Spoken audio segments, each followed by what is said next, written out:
Nataka pesa yangu wewe kijana.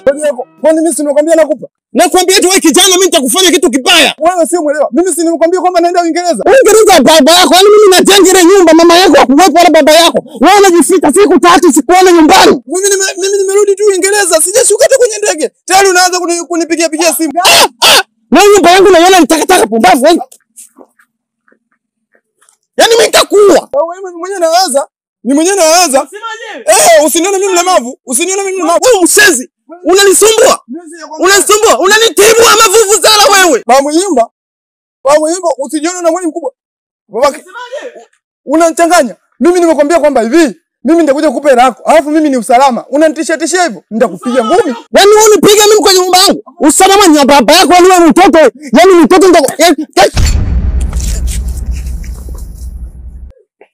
Yaani wewe kijana nakwambia nikikuona nyumbani kwangu nitakuua.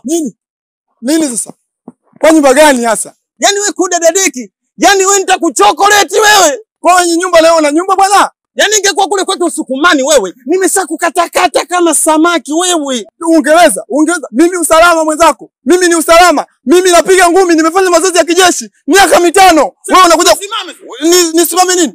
Wewe huwezi kunitisha. Mwangalie kwanza. Umuue nani? Mwangalie kwanza anapotembea kama kachomwa na mwiba. Unasemaje? Mbavu. Wewe. Kwa nyumba gani hasa tunaanza kupigana makelele mtaani? Nimekuambia kwamba naenda Uingereza narudi. Kabla sijashuka kwenye ndege, unaanza kupiga simu.